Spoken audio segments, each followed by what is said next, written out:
Forward TV. The world is thinking.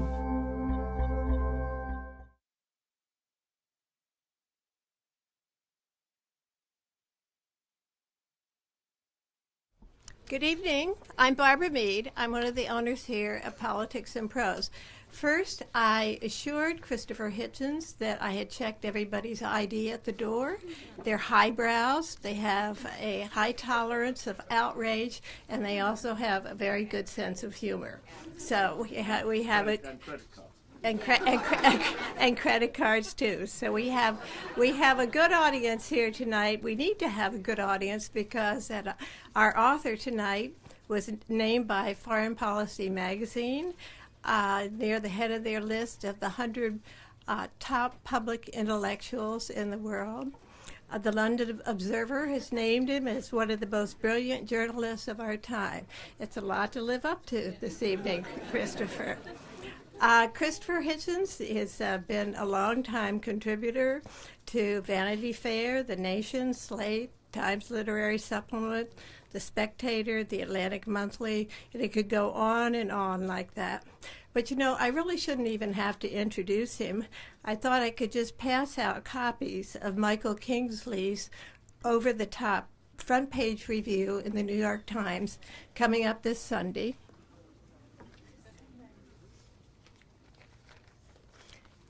Right there, In God Distrust. It's a it's a wonderful review. It's what I can't really put it this way. It's what every author prays for.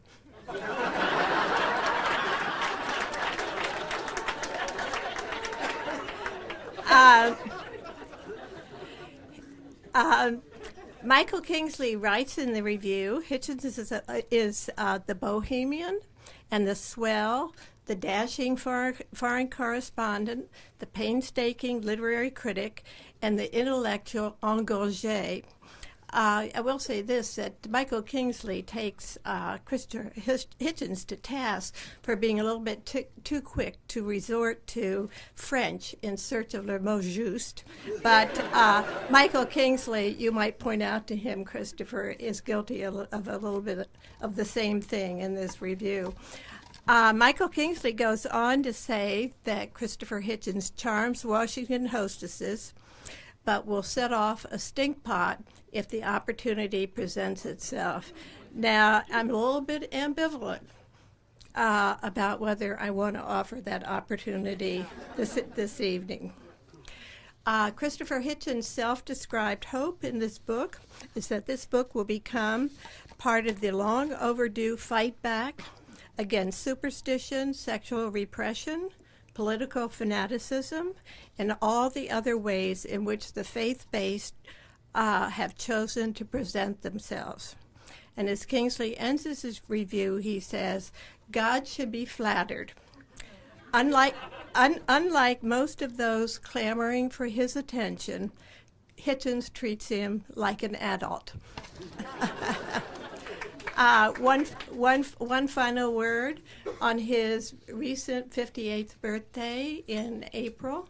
Christopher Hitchens became an American citizen. So we all want to wish you happy birthday and welcome to America.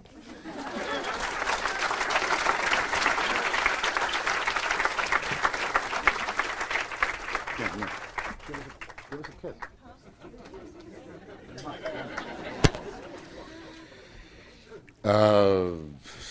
An impossibly handsome and generous introduction, for which many thanks. My fellow Americans. I've waited a long time to say that. It was the 13th of April last, indeed, Mr. Jefferson's birthday and mine. And I took my oath at his memorial on the tidal basin, and I swore particularly to renounce one foreign prince among all the ones I was sworn to abjure, the slobbering Dauphin Prince Charles, who, because of when his mother's demise should occur, God should forbid it, but when it does occur, will become not just the head of the state, my country of birth, but the head of the armed forces and the head of the church, and can't stay married. and can't seem to tell a nice girl from a nasty one, and says that he wants to become a Muslim. This is what you get when you found a church on the family values of Henry VIII. I sometimes think that you, my fellow Americans who came by this naturally, didn't have the strain of going through Homeland Security before putting up your hand, don't know how lucky you are. But it's at least given me a new slogan, to which I invite your attention. When I took my oath to the man who wrote and wanted it among the few things mentioned on his obelisk, the Virginia Statute on Religious Freedom, which becomes the basis of our very precious First Amendment, it occurred to me to say, in honor of his most famous defense of that position, Mr. Jefferson, build up this wall. Well, I'm not going to, of course it's slightly depressing to see how many lugubrious atheists are here with nothing better to do on an evening so full of the bounties of God and the benizens that he showered on you. So I won't detain you long. I think one can make the case that my book makes under a couple of brief headings, which I will do, and then I'll be your prisoner and I'll be the hostage of any questioner. Religion itself begins in the infancy, the fearful, cringing, excremental infancy. Infancy is charming in infants, not very charming in grown-ups, of our species. Religion begins at a time when people don't know there's a germ theory of disease. They don't know that the Earth revolves around the sun. In fact, they believe the contrary. They don't know whether the Earth is round or flat. They don't know when they're told they're given dominion over all species. In Genesis, not just that the passage doesn't mention any marsupials, because the writers don't know of the existence of Australia, doesn't mention any microorganisms over which, alas, we still don't have dominion. It comes from this primitive, base, cringing, fearful period. But our minds, fortunately, are still patterned to look for argument and for explanation. And even a conspiracy theory is better than no theory at all, and religion is essentially the conspiracy theory of the origin of the cosmos and of species. But as Heinrich Heine so beautifully put it, in the period before his books were burned and his reputation besmirched, in times of extreme darkness, where you don't know the road, even a local who is blind and deaf may be a good guide. But when this dawn breaks, you can bid adieu to this guide, however decent he was to you when it was dark. So that the religious have everything still ahead of them. They've never been able to prove the existence of God. Their cleverest theologians have broken their chops on the question. And that's fine, we wouldn't expect them to. But they want to go a step further. They want to say not just that there is such an entity, but that they know his mind. And they know who, and they're able to interpret for you and tell you what to do on this basis. He knows, and they can tell you, what you may eat, with whom you may have, this is a family values store, I know, Congress. What books it might be advisable to read, what other practices might be avoided otherwise. This is an impossible solipsism, an impossible arrogance and self-centeredness, and it comes, this authoritarianism, in an awfully masochistic guise, which should put you off it to begin with. It says, bear in mind that you are only dust, as the Christian book says, or you are only fashioned from a clot of blood, as the Quran says. Bear in mind that you were convicted and found guilty before you were conceived of crimes in which you couldn't have possibly been involved, and you have all the burden of proof in your own defense, and you've been found guilty. But to make up for that rather horrible indictment, you can be reassured that the entire cosmos is designed with you in mind. False consolation, and that he has a plan for you on condition that you agree to be a serf forever. I'm one of the very few people, I know I'm the only writer, who's been to all three axis of evil countries in the years elapsing since 2001. I've been to Iran and to Iraq and North Korea, and I could a tale unfold whose lightest word would harrow up thy soul and freeze thy young blood. cause thy several hairs to stand on end like quills upon the fretful porpentine. But the article that I wrote that was most praised was from North Korea. I got a lot of praise for it. It's reprinted a lot. And I mention it because it's the article of which I'm most ashamed. Whenever I'm praised, I cringe, I clutch, because I know it's my greatest failure as a writer. I did my best to show what it might be like to be a North Korean. I tried everything I knew to try and get people to think what it would be like for 10 minutes to be a North Korean. The misery, the pointlessness, the horror, the crushing nothingness of being, and the deprivations and the humiliations that would be involved. I know I couldn't do it. I know I failed. But it taught me one thing. It answered a question I'd had since I was very small. I used to wonder what paradise would be like as described by my preachers and tutors. They said, well, it'll be eternal praise. You get all the time to praise. You sing praises the entire time to someone who, in creating you, was doing only what came naturally. I used to think, that sounds like hell to me.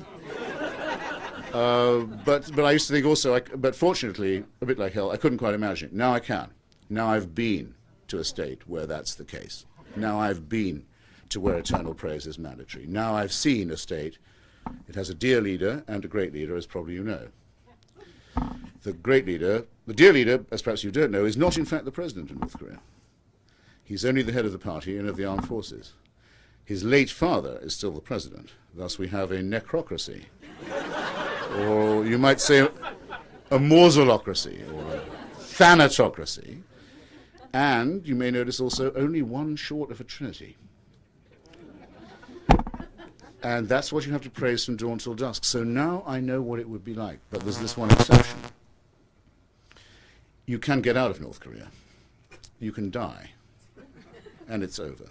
You can't do that with monotheism. They've only just started with you. Well, you laugh. I'm trying to make you cry, and you laugh. Imagine how I feel. In the Old Testament, you find, as I say in my book in one or two chapters, you find the warrant for racism, genocide, slavery, witch burning, mutilation of infants, and all the rest of it. That's all mandated. But not just praised, but mandated. It's pretty rough, notoriously rough. But when the earth closes over you after these treatments, that's it. There's no talk of punishing the dead.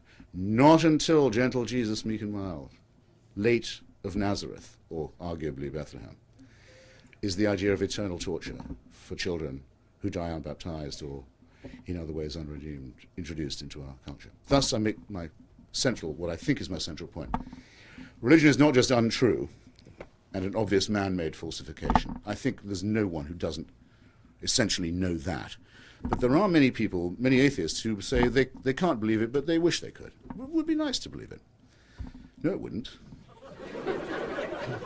It would be the wish for an absolutely impermeable dictatorship that couldn't even be criticized, let alone overthrown, that went on forever, that supervised and invigilated your every waking moment and would not stop torturing you even after you were dead. To wish this to be true is to wish to be a slave. It is an immoral belief.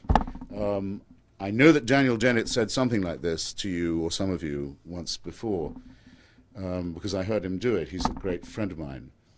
Professor Stephen Weinberg, one of our greatest biologists, made the, I think, very cool and laconic observation. In an average, ordinary, universal moral society, people of goodwill will do such good as they can, and those who are sociopathic or psychopathic will do as much evil as it seems to them possible to do. But if you want to get good people to do wicked things, you need religion. Who of average moral sensibility would mutilate the genitals of a child, for example? Would say, here, I've had a baby. A gift from God, perhaps, who is, by the way, a perfect designer. And what could be a better instance, if you felt that, than looking at a newborn? Maybe there is a perfect design at that.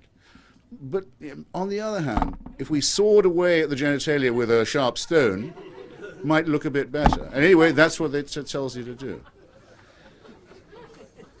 It's enough to make a cat laugh, isn't it? It would be if it wasn't so appalling, so obscene, so tragic, and so nasty. to blow yourself up in an old people's home in Netanya on Passover is to commit an action that will be praised from minarets and along the electronic media by evil old mullahs every day. No such action could be possibly endorsed by a person of average morality if it were not endorsed supernaturally. I'm sure everyone here can think of their own favorite example. And so I probably would be trespassing on your time if I went on any further, but I get the impression that kind of you as it is to come to celebrate my birthday and all, that probably it wouldn't have been quite like this a couple of years ago. I think there's a change in the zeitgeist going on, and I have every reason to think that what I say is correct. Professors Dawkins and Dennett, who have both mentioned, and Sam Harris, who I could add, my other musketeer, have all found in the recent past that there's a large audience now for a bit of a resistance to clerical bullying and religious lecturing and self-righteousness and nastiness and menace. That we've had about enough of all this. Open a page of any newspaper and just see what you get. His Holiness the Pope, having just repudiated limbo after a long struggle, the place where the souls of unbaptized children always went apparently was never there. Tell it, no, but it's serious. Tell it to the parents of those children. I've met them. The people who thought that's where their poor kids had gone, having died before they could breathe properly, and that's where they thought they were. It was real to them. What casuistry is this to say, oh, it wasn't really real after we made that bit up? They can't do this. It was real. It was a real place for those parents. And for the brothers and sisters of those children too. They wept at the thought of where the little one had gone. And to say, oh, never mind. By the way, we were wrong about this, but we're now ready to be infallible all over again. This is disgusting. And in the same week as he does this, the Pope repeats that we need to teach the children more about hell. Go back again to terrify the composure of the young and the innocent with these horrifying stories told them by maladjusted elderly virgins. This is wicked. This is wickedness. And we know the consequences of that, which are described in my book as follows, because I render it in Latin. No child's behind left. Crimes are committed that none of us would think of committing, but are allowed to those of faith. And AIDS in Africa, says His Holiness, may be bad, but nothing like as bad as a condom. This is not morality. Meanwhile, our Supreme Court refuses to say, as it should, that not one American dollar can be used ever for the establishment of the Jewish religion on the west bank of the Jordan River. We will not have people who want to bring on Armageddon and the Messiah. We will not treat them as friends or as allies. We should recognize them as enemies, those who look forward eagerly to the destruction of our species and our world. That Danish cartoonist can't do his job in Copenhagen without being threatened with death, and his nation's tiny economy and democracy threatened with violence and coercion is bad enough. That not one American news outlet would reprint those cartoons out of sheer fear. Sheer fear and cowardice is worse.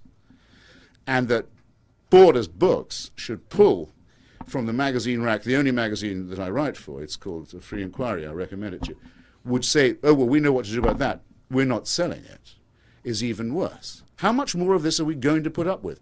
That people will come and say, we insist on teaching pseudoscience to your children in American schools with taxpayers' money. What is this? Children, the astronomy class is over. Can you now get ready for the astrology period? They want equal time? They don't want equal time. They want a dictatorship of pseudoscience and garbage. The chemistry class is over, but after the break, we'll be doing alchemy.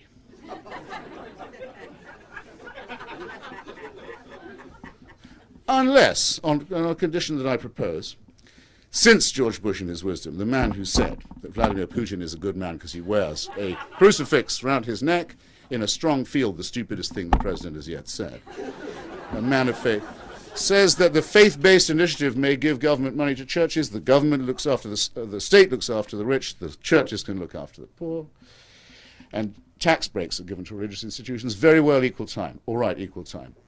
All of those churches in receipt of subsidy or tax break must now teach evolution half the time in their Sunday schools, in their religious services, and distribute the literature in their church porches. Is that what they want? I doubt it, but don't fail to take them up on it, because that's what I'm talking about. We have to fight back now. We have the consolations of humor and irony, and we have a better tradition than they do. It goes back to Democritus and Epicurus and Lucretius, and it goes through Galileo and Newton and Spinoza and Voltaire and Thomas Jefferson and Thomas Paine and Albert Einstein. We have a tradition that by all means understands about the transcendent, about the awe-inspiring. We have the Hubble telescope. We have the pages of Stephen Hawking. We have the extraordinary ethical scientism of Albert Einstein. We have nothing to be ashamed of. We have something really nutritious, the beauties of science and reason and the consolations of philosophy to offer people, and we're expected to be impressed by those who talk about the burning bush. So, time for resistance. To the extent that I can help to ignite it, I'm very proud for myself. To the extent that you might want to join in, I hope you will all consider yourselves incredibly welcome. Thank you so much for coming.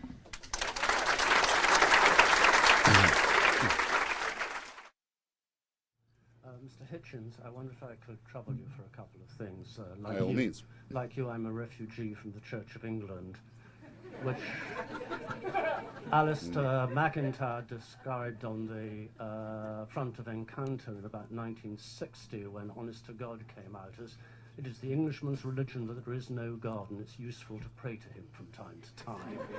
These are the chains we have to shake.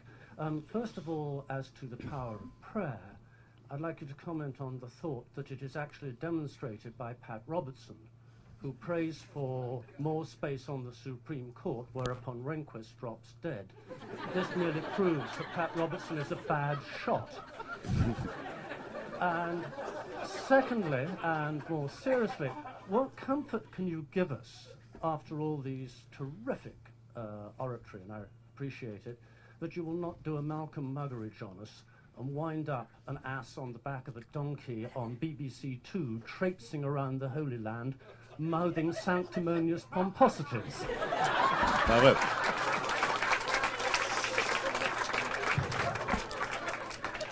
My only dissent from you is I don't think Episcopalianism, Anglicanism, is as innocuous as all that. Yeah, I can quote you something from memory. Who said the following, and when? A nuclear war would have no more effect than moving millions of people into paradise a little sooner than they would otherwise get there. Who said that? And when?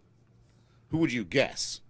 You would guess it was some inquisitorial Rafsanjani figure, wouldn't you? Talking about, now, that is good, He is very good. Man's good. No one else would guess, I think, that was the Archbishop of Canterbury in 1964. But he has to believe it, doesn't he? Because if he doesn't want this veil of tears to come to an end, he's not really a Christian. All we're doing here is wasting our time with our culture, our irony, our literature, and so on. That's all trash. What we really want is to be dead. And I might add, lots of other people too. On the second point, I can be won over. I can be won over the second point. George Herbert, our greatest, I think you might agree with this too, our greatest national religious poet, along with John Donne. I couldn't be without these authors. It's not that I have no sense of the numinous or the transcendent, of course I do. Devotional music works, some of it for me. Philip Larkin's poem on church-going is one of the most beautiful things I've ever read. George Herbert refers to the sweet mediocrity of our native church. I think he understates things a little bit. My line on it, and actually I owe the last question, a partial answer to. He asked, do I think they're all the same, all religions are the same? And as I said last night on the box, the answer is this, yes. Though a Quaker is obviously very different from a member of the Taliban, it's nonetheless the case that all religions, all faiths are equal glimpses of the same untruth. And they all involve the same surrender of reason and the reasoning faculty, and they involve the same contempt for evidence, and they involve the idea that one must respect someone for saying, I'll believe anything I'm told. I can't go that way. I'm the man to whom Pascal is writing when in his Pensées. He says he's addressing those who are so made they cannot believe. Well, there are more of us than you might think. And even Anglicanism can produce a hateful archbishop who has to say this about nuclear war in England in the 1960s. My analogy for it would be, and I wish I'd put it in the book, La Peste, Albert Camus, the plague. Finally, he says, that, as you'll remember it, the plague is over, the rats have died or disappeared. The city of Oran has returned to health, the Mediterranean is shimmering again, the white buildings have been cleaned, the people are back on the streets. But he says, and yet, the rats were only down in the sewers and waiting for the day when they could once again send themselves up to die on the streets of a free city. As long as the faith-based are around, you do not know that they will not turn their rationality to account. And it can come to you from the Pope, it can come to you from the Archbishop of Canterbury, it can come to you from what had been for a long time a very pacific and passive religion. Shia Islam can suddenly proclaim an Ayatollah and the end of the world and the coming of the 12th Imam. You don't know. While that remains the case, I think it's right to be as skeptical of any belief as it is of any other one. On the Muggeridge point,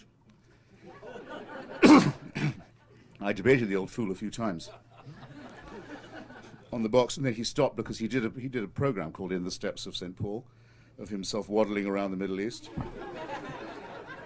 with a man called Alec Vidler, who was then the Dean of King's in Cambridge. Quite a nice old, furry old, white-haired old dean, toddling along in the steps of St. Paul, and I wrote a review in which I titled it Vidler on the Hoof.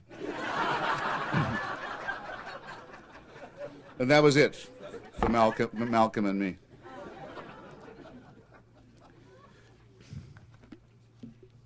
Mr. Hitchens, I've appreciated very much your fierce and courageous support of the U.S. effort in Iraq. I raise that issue only to note that in my estimation, and I'd like to hear your thoughts on this, the same ideology, really secular ideology, that animated Saddam Hussein was also the animus, the sort of spirit behind the quenching of 100 million souls in the 20th century. When Solzhenitsyn said in receiving the Templeton Prize in 1983 that when asked, why has all of this happened, his response was, men have forgotten God. And I wonder, in your characterization of religion as only a dictatorship, a kind of absolute, permanent dictatorship, is there anything good about religion? That is would you admit that there is an admixture of both good and evil, or is the spirit of religion only one of evil? And I wonder if you might address this within the context of 20th century totalitarianism, especially. Absolutely, and thank you. Well, the spirit of simple credulity, for example, the humble faith, the person who puts his faith in God and tries to arrange his life and that of his family according to precept, is not evil at all. But simple credulity can be evil for this reason.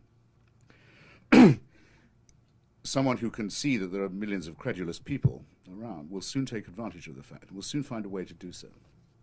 So the struggle between people who think like me and our rivals, our enemies, is the struggle to raise the culture to the level where people are immune to appeals made by the cynical to the credulous. And I'll instance that further in replying to the rest of your question.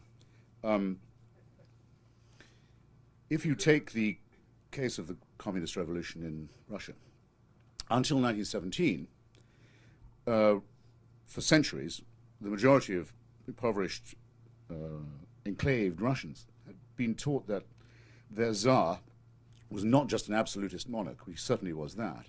He owned everything and everybody in the country, but that he was also the head of the Russian Orthodox Church and something a little more than human in his authority. If you were Joseph Stalin, inheriting a vast reservoir of credulity and backwardness like that, and having been trained as he was in a Russian Orthodox seminary, he could have been a great bishop if he concentrated a bit harder. You would be nuts not to exploit an opportunity of that kind. I mean, there you are. You have a ready-made, Christian-provided mob of people who want a czar and want a god. Well, that's easily supplied. No country's ever fallen into despotism and misery because it followed the teachings of Spinoza and Thomas Jefferson and Albert Einstein. You see what I mean? I can go on about this if you want. Well, perhaps if I might just follow But I up. think, don't you think that's a fair answer to your question, as posed? Well, And by the way, I find it interesting because this comes up at every meeting I've ever had and every argument. That's why there's a whole chapter in my book about it. The Christians are feeling a bit on the defensive now, and the religious in general, and they keep bringing this up as if to say, okay, we're not that great, but at least we're not fascists and Nazis. Well, I would want to say a bit more for myself than that, I've got to say. And as a secularist, I don't have to make that dissociation. I don't have to. And I don't think that that's a fair characterization of the sentiment of my question. If we could move to Jefferson for a moment, the sort of spirit that allowed American liberty to flourish in the founding was one in which there was a recognition that there was a place for God in public life. There was certainly a hatred of despotic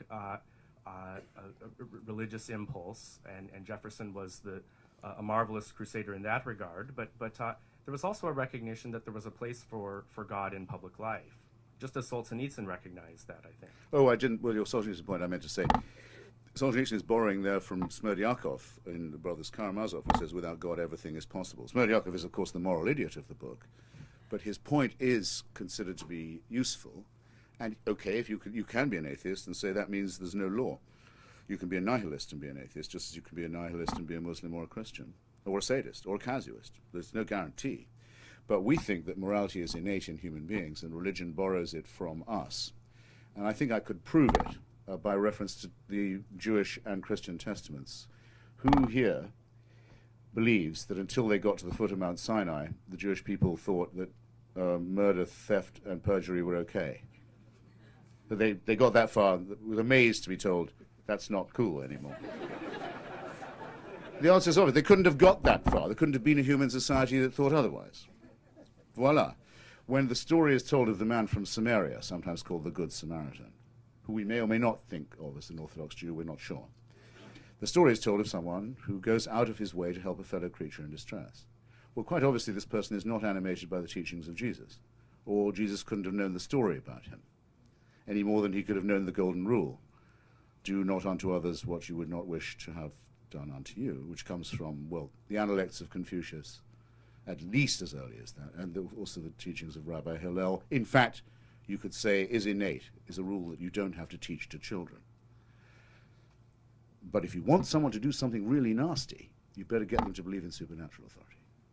I return to my point. Things that no morally decent average person would consider doing can have a divine warrant. The gentleman who opened the bidding is a member of a church which calls its head the prophet. That's what the Mormons call the head of their church. The prophet can tell you to do anything, and it doesn't matter whether it breaks the law or not. It's a commandment. You have to do it. That's why Governor Romney has to be asked whether he really is a member of this church or not. Yes, it is true. Yes, it is. Well, just to continue the point, Mao certainly did not come from a Christian nation, and he murdered many more people than Stalin did. But the point, what I would like to ask you is to comment on what seems to me a contradiction. On the one hand, what you say seems to me a very nice sequel to Freud's The Future of an Illusion. Mm-hmm.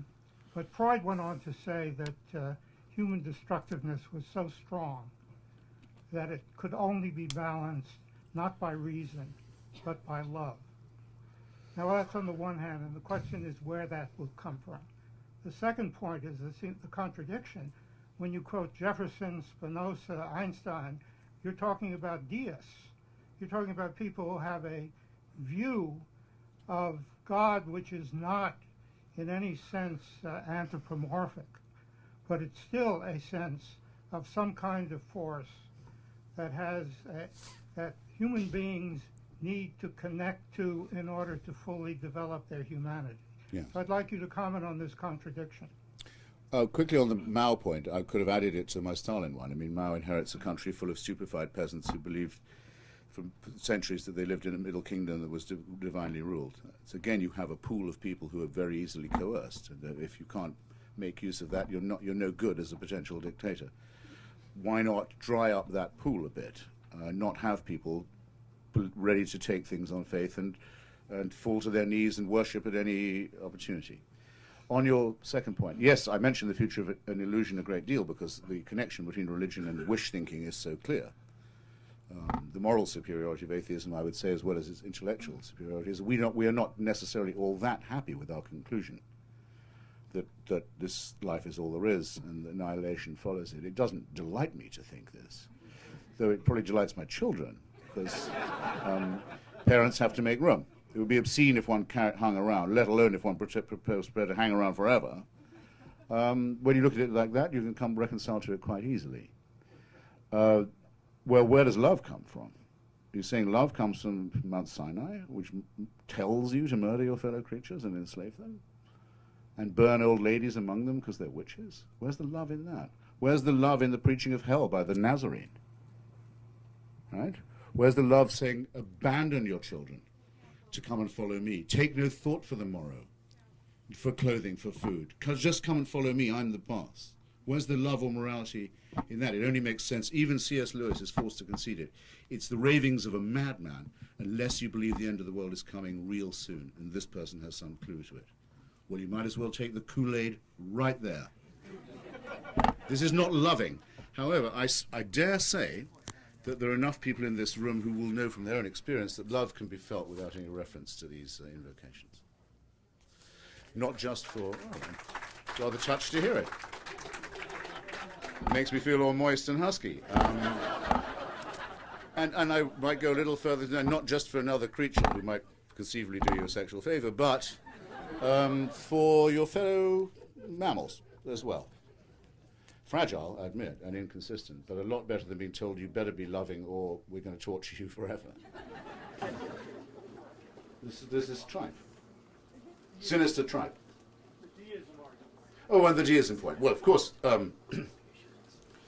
I actually don't think Spinoza was a deist. He was actually a pantheist. What he said was God is everything and everywhere. I don't mind people saying that.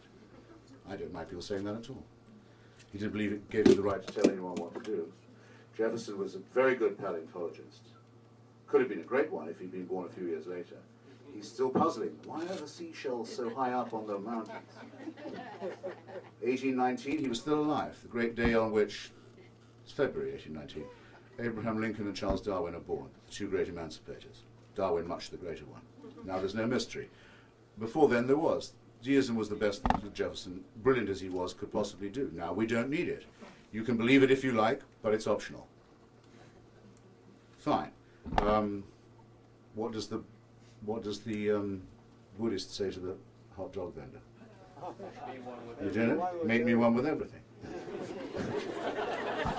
As Jefferson said about religion in general. As Jefferson said about religion in general, that neither picks my pocket nor breaks my leg. I don't mind. Do you know what the hot dog vendor says in return? Not everyone knows part two.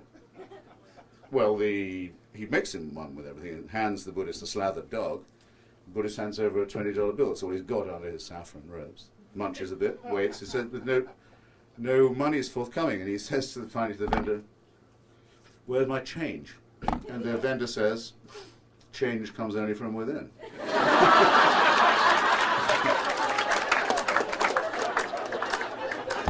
You can see it at DuPont Circle every day, people who want you to be spiritual. Well, I don't mind. I do not mind. Just leave me out of it. And babble all you like. It's fine by me. Whatever floats your boat. But I insist. Don't try and teach this to my children. Don't try and put it in the schools. Don't get the president to talk piss on public occasions in this way. Don't be praising people because they'll believe anything. Don't be telling me that jihadism is the expression of some suppressed grievance.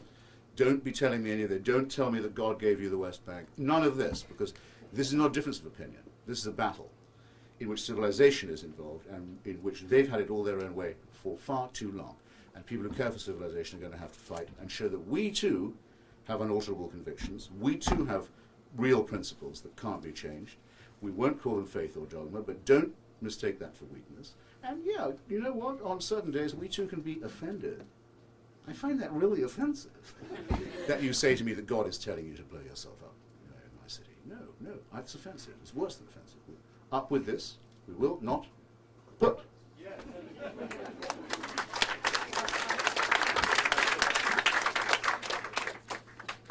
Can I ask a question over here? Sure. Thank Absolutely. You.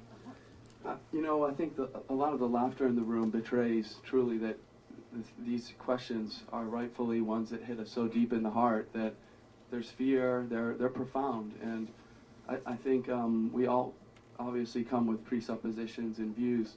One I would just say briefly, I've struggled profoundly with belief questions and come to some convictions and come as a theist, monotheist, and one of the things I'm curious about, one of the things I'm comfortable about is that as I've struggled more and more over time with these questions, there's a bit of trepidation that brings me here to face you. But as I've heard your arguments and partly read your book quickly, I admit, but I want to ask a couple questions which aren't meant to be taken facetiously, but Please, you are don't need you to keep. You don't are need to you a keep. materialist? Sir, you don't need to keep clearing your throat like this. Don't apologise. Get on with it, rather. Sure.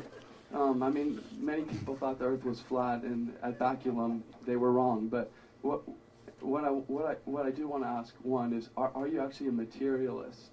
Because you didn't kind of tell us what you were, and I should have read your book more carefully. But is it? As long as you Sure, go ahead. got a receipt for it, I don't care. I mean, Yeah, I'm a materialist. good, Yeah, okay, that's right. So believe me. So in this, good, and in that sense.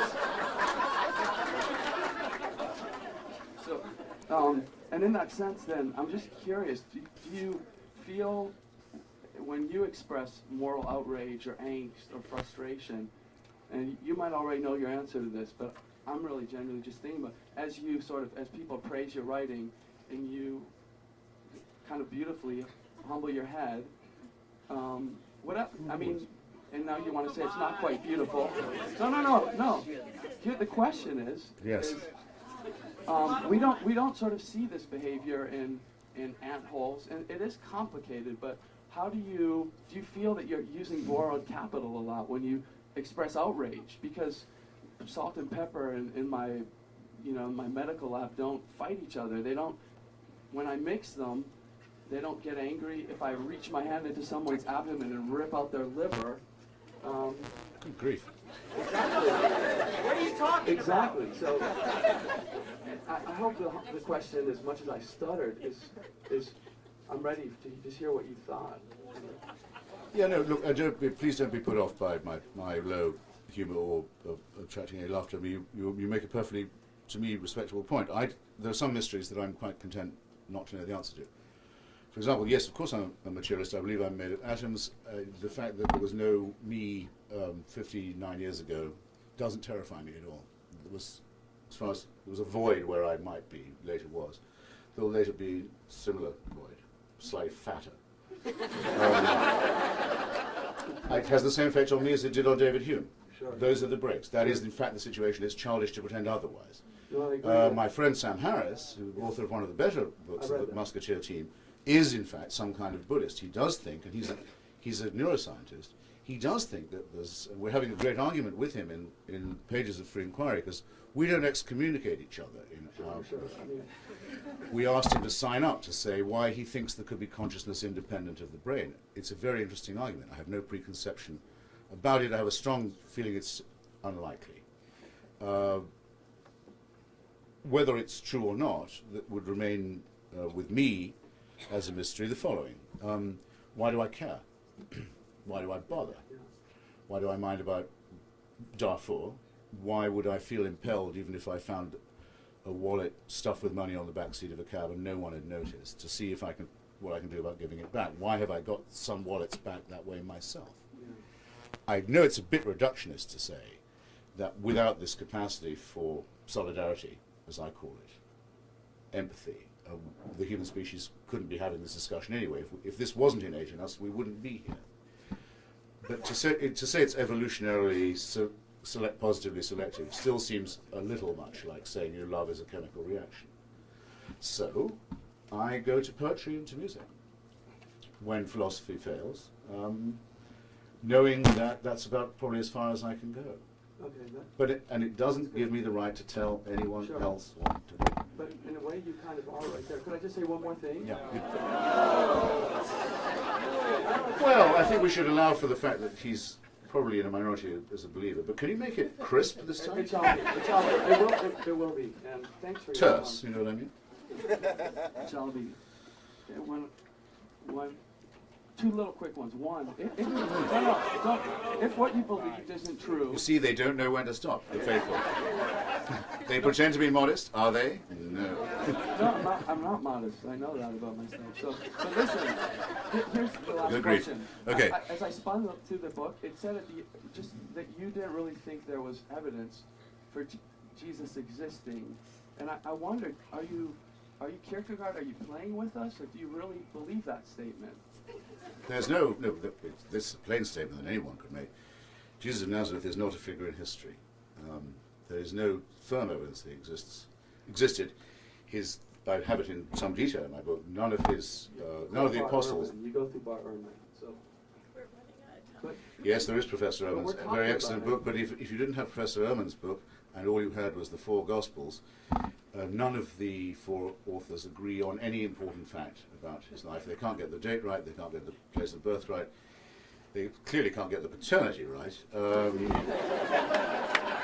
which I think is no small thing myself. They can't know. It's hopelessly discrepant. Unfortunately, the Prophet Muhammad, you can say, is a figure in history, but that doesn't make it any more believable So that he you was really do dictated believe- to by an archangel. You really do believe Jesus never existed? No, I say there's no reason to believe that he did. We're running out of time. So I'm gonna take two questions over there at this mic, and then we gotta end it up. Okay, hi, Mr. Hitchens. I'm a Hello. long-time admirer, and I like to read everything with your name after it. Go on. But I'm also No, actually, hurry up. How do you understand the millennia of testimony, of answered prayer, of spiritual experiences beyond reason, of bad people becoming good through faith? What's the source for that? Do you believe there is a source in all things good? No, I don't. I mean, I believe people who tell me they've seen ghosts, for example, and had visions of the Virgin Mary. I have no reason to doubt. I think they saw them, but they weren't there. I'm not talking about those kind of experiences. You mean conversion experiences? People say, now I will finally, the President of the United States says, I will exchange Jack Daniels for Methodism. A trade I cannot imagine anyone making. Because Jesus told me I should do it. Well, I think that Laura Bush said, listen, and it's been said before in Texan society, it's Jack Daniels or me, asshole. And if you do that again, I'll leave and I'll take the kids. You say, Jesus got me off the drink, fine. I said already, whatever floats the boat. Just leave me out of it. I don't want to hear this stuff, and it doesn't give you the right to tell me what to do. How many times must I say it? How many times already? How long, oh Lord, how long?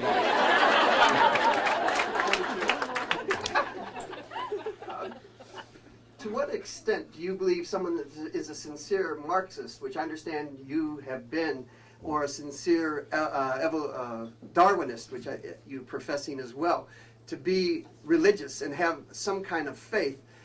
Do you see Marx being influenced by his Jewish heritage and the family conversion to Christianity, trying to emulate the early church in Jerusalem as far as people giving up what they have voluntarily, but what is something he tried to force in Marxism?